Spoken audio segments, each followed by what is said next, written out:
from the Recruiting Roundup. It's been a couple weeks, but we're back. Jason Jewell, Scout.com, Jared Cohen. Every week we bring you the latest in Arizona high school football recruiting. And if you were watching the national championship game, it was very exciting, but there was a lot of big recruiting news that came down at the same time. We're going to bring you those today. The first one, a big commitment, Mountain Point's Natrell Curtis, originally committed to Washington, but after the coaching changes, he reopened up his commitment and recommitted on Monday night. Yeah, at about halftime during the national championship, Natrell tweeted that he was going to attend Oklahoma, and the Sooners had been on him. They stayed on him ever since he was committed at Washington. While he was committed to UW, he took an official visit out to Oklahoma. Rumor was that Arizona State was still in the mix a little bit, but Natrell is headed to Oklahoma with Desert Mountain wide receiver Mark Andrews. Yeah, two players from the Valley headed to Oklahoma, and Oklahoma's already riding that high after they beat Alabama in the Sugar Bowl. Another commitment to get to, this one in-state, one of the most talented players in the state, great athlete, the high jump champion. We'll see if he does that again his senior year.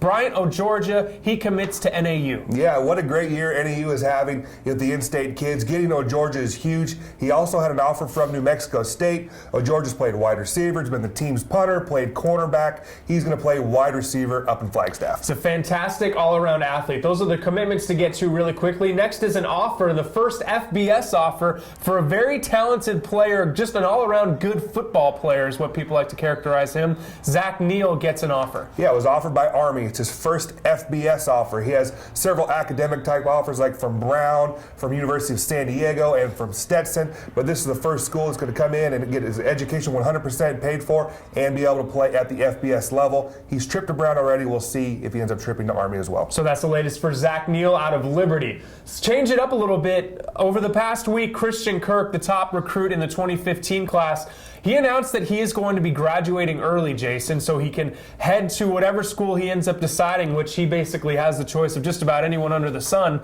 He's going to head out there for spring practice. This is kind of a trend that we're seeing starting to develop a lot, especially here in state, as a couple other players have done it as well. Yeah, if you look at players like Jalen Brown, who's going to go up to Oregon. He's there actually now. Kyle Allen, the quarterback from Desert Mountain, he's going to Texas A&M early. Christian announced that he is going to do the same thing, follow that trend as one of the top players going and getting to participate in spring ball early, start his college career off a semester early.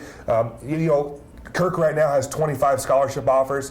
The only school that I think might not, be able to accommodate him leaving early might be Stanford. I know it's one school that's really been in it, but with their academic standards, it might be tough. But we'll see how it plays out. And Kirk most recently was offered by Michigan as they were in town, as you mentioned, 25 offers. It's hard to believe that he's already going to be a senior because we remember when he first stepped foot on the varsity field. Yeah, it seems like he's been playing football for a long time because he's been playing on the varsity level at a very high level since his freshman year.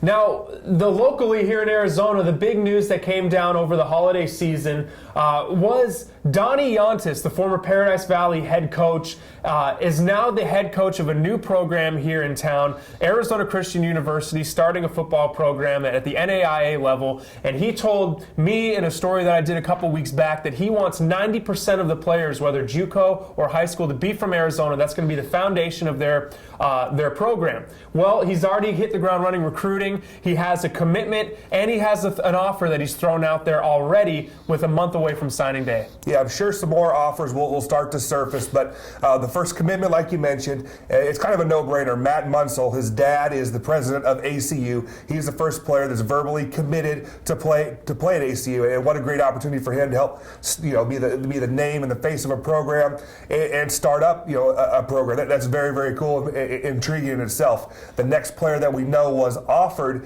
was Pinnacle's running back Josh Hoekstra, who's a heck of a player, has offers from Penn and from University of San Diego. So getting a player that's a FCS caliber player, if they can get him at the NAIA level at ACU, would be huge for their program and starting it up just next year. It's really cool seeing a program start from scratch the way ACU is, and they should be getting a lot of Arizona players, the best and the brightest, so it'll be fun to keep an eye on how that all transpires. We're going to do 2 roundups a week until signing day, so make sure you check back in with us on Thursday. We're going to take a look at the top quarterbacks in the state, the ones that have already committed and the undecided ones that have decisions to make here coming up soon. But until then, Jason Jewell, Jared Cohen, this has been the Recruiting Roundup on Sports360AZ.com.